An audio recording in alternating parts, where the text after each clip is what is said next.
Hi hello மக்களே, எல்லோரும் நல்லா இருக்கீங்களா? என்னடா இது காலையில் ஷார்ட்ஸ் போடும்போது ஏதோ உருதுவில் பேசுனாங்க, இப்போ என்ன தமிழில் பேசுகிறாங்க அப்படின்னு கேட்பீங்க.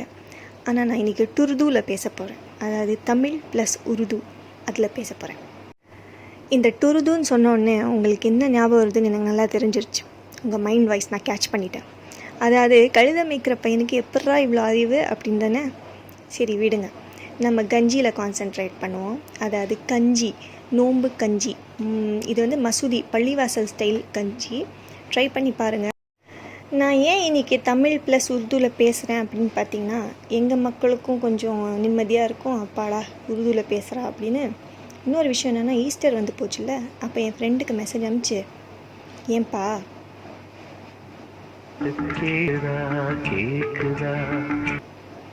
அப்படின்னு சொன்னோன்னே அந்த பையன், நீ முதல்ல கஞ்சிக்கு ரெசிபி தா, நான் கேக் தரேன் அப்படின்னாப்புல.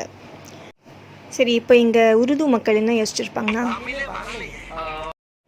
அந்த மாதிரி உருதுவே வரலையே அப்படின்றாங்க. வெயிட்டிஸ் வரும் வரும். இங்கே பார்த்தீங்களா, இதுக்கு பேர் தான் கன்கி. அதாவது அரிசி இருக்குல்ல, பச்சை அரிசி, அதை வந்து நல்லா மிக்சியில் போட்டு கொஞ்சம் நல்லா மையாக அரைச்சிக்கோங்க. ரொம்ப மையாகவும் இல்லை, இதுவாகவும் இல்லை, கொஞ்சம் நார்மலாக அரைச்சிக்கோங்க. இந்த மாதிரி பொடி பொடியாக ஆயிடணும்.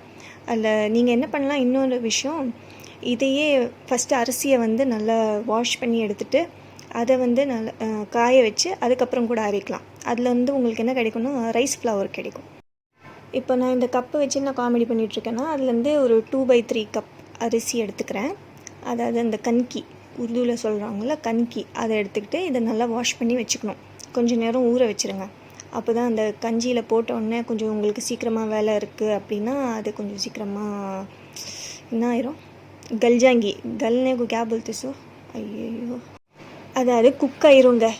ஸோ அடுத்தது நம்ம வந்து மூங் தால், ரொம்ப கஷ்டப்படுறேன்னு நினைக்கிறேன். மூங் தாலும் 2/3 கப் அதே அளவுக்கு எடுத்துக்கோங்க. அதுவும் நல்லா வாஷ் பண்ணி ஊற வச்சுருங்க. அடுத்தது வந்து 2 க்ளவ்ஸ், அதாவது 2 லவங்கம், அப்புறம் 2 இன்ச் பட்டை, 2 tablespoon ginger garlic paste, அப்புறம் 2 டேபிள் ஸ்பூன் ஹீமா, மட்டன் சிக்கன் எது வேணாலும் எடுத்துக்கோங்க. இல்லை உங்களுக்கு வேணாலும் அதை அவாய்ட் பண்ணிக்கலாம். அப்புறம் 4 வெங்காயம் நல்லா சாப் பண்ணிக்கோங்க. இது தேங்காய் கொஞ்சம் நல்லா துருவி வச்சுக்கோங்க, ஒரு 4-5 பத்தை. அப்புறம் கொஞ்சோண்டு கேரட், ஹாஃப் கேரட் போதும். கொத்தமல்லி கொஞ்சம் பொடிசாக நறுக்கிக்கோங்க. அப்புறம் வந்து இது புதினா, தக்காளி வந்து ஸ்லைஸாக கட் பண்ணிக்கோங்க. இது வந்து மூங் தாலும் அது அரிசி, அதை தான் காமிச்சிட்ருக்கேன் ஊற வச்சேன் அப்படின்றது.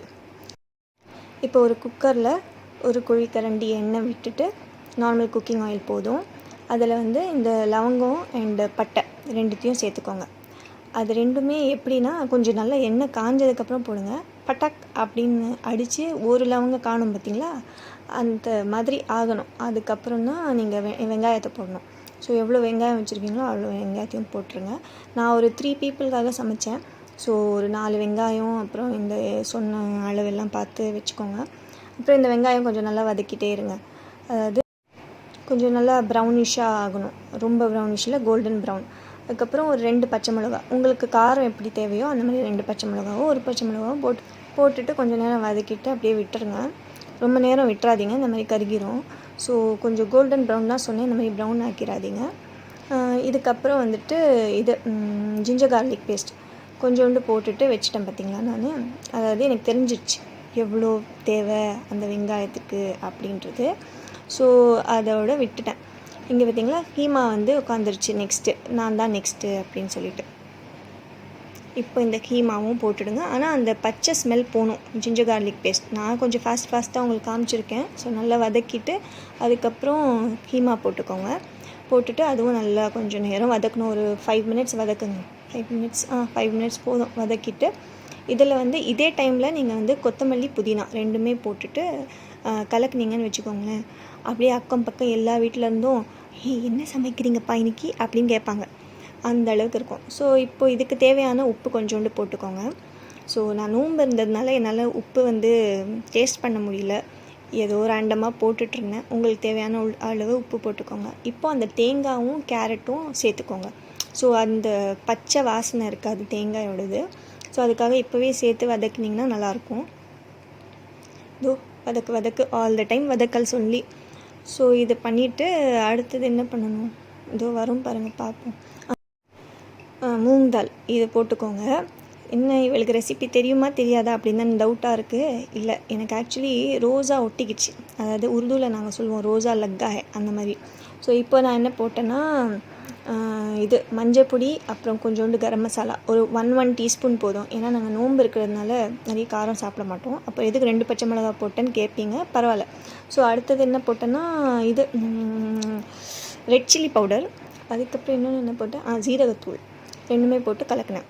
ஸோ மஞ்சத்தூள், ஜீரகத்தூள், red chilli powder, garam masala, இது வந்து தனியா பொடி, இதுவும் போட்டு நல்லா வதக்கிக்கோங்க. நோ டவுட்ஸ், நான் கீழே வந்து இதெல்லாம் கொடுத்துருக்கேன் பாருங்கள், அது என்னது சப்டைட்டில்ஸ். இது வந்து பாவ் பாஜி மசாலா, நம்ம ஃபேவரெட்டுங்க. இது போட்டிங்கன்னா அல்டிமேட்டாக இருக்கும். ஸோ இப்போ வந்து தக்காளி, ஸ்லைஸ் பண்ண தக்காளி போட்டுக்கோங்க. ஏன்னா நம்ம சாப்பிடும்போது அந்த தக்காளி குட்டி குட்டியாக வந்ததுன்னா துப்பிகிட்டே இருக்கணும்.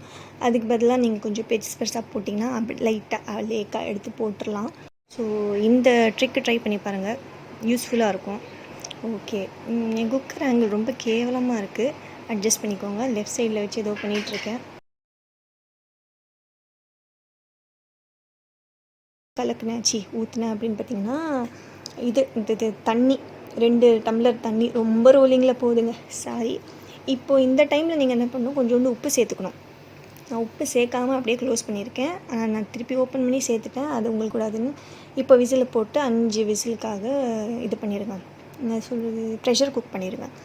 இப்போது திருப்பி ஒரு 1 டம்ளர் ஆர் 2 டம்ளர்ஸ் தண்ணி ஊற்றிட்டு இந்த ஊற வச்சுருந்தோம்ல கன்கி, அதாவது அந்த அரிசி, அரைச்ச அரிசி, அது பேரெலாம் எனக்கு தமிழில் தெரியாது, அதனால் அரைச்ச அரிசி வந்து போட்டுட்டு கொஞ்சம் கொதிக்கணுங்க. அந்த டைமில் போட்டுக்கோங்க. பார்த்தீங்களா எவ்வளோ ரோலிங்கில் போகுது. ஐயோ, இந்த வீடியோக்கு எத்தனை லைக் வருமோ, எத்தனை பேர் பார்ப்பாங்களோ இன்னும் தெரியலையே. சரி, இப்போ வந்துட்டு என்னது இது, உப்பு போட்டேன். ஏன்னா நமக்கு தெரியாதுல்ல, டேஸ்ட் பண்ண முடியாது. ஸோ ரேண்டமாக உப்பு போட்டுட்ருந்தேன். இது என்ன பார்க்குறேன் அப்படின்னா, அந்த கன்கி இருக்குல்ல, அது வெந்துருச்சா, கரெக்ட் வெந்துருச்சா, இது தாங்க ரொம்ப நேரம் யோசிச்சுட்டு இருந்தேன். சரி வெந்துருச்சா அப்படின்னு பார்த்தா வெந்துருச்சு. கொஞ்சம் நேரம் மூடி வச்சுட்டு இதோ இந்த கஞ்சியில் இந்த வடையெல்லாம் பிச்சு போட்டு புதினா சட்னி அரைச்சிக்கோங்க. அப்புறம் மசால் வடை, மெது வடை ரெசிபி எங்கே அப்படின்னு கேட்பீங்க. ஆனால் நான் சொல்ல மாட்டேன்னே, அதாவது இந்த வீடியோவில் சொல்ல மாட்டேன், அடுத்த வீடியோவில் சொல்வேன். ஏன்னா நமக்கும் வியாபாரம் நடக்கணும்ல யூடியூப்பில், அது அடுத்த வீடியோவில். ஸோ இது கூட புதினா சட்னி, காரா பூந்தியெல்லாம் சேர்த்து குழப்பி சாப்பிட்டிங்கன்னு வச்சுக்கோங்களேன், அல்டிமேட்டாக இருக்கும். ஸோ லைக் பண்ணுங்கள், ஷேர் பண்ணுங்கள், கண்டிப்பாக என் ஸ்கூல்னிட் சேனலை மறக்காமல் சப்ஸ்கிரைப் பண்ணிடுங்க. பாய்.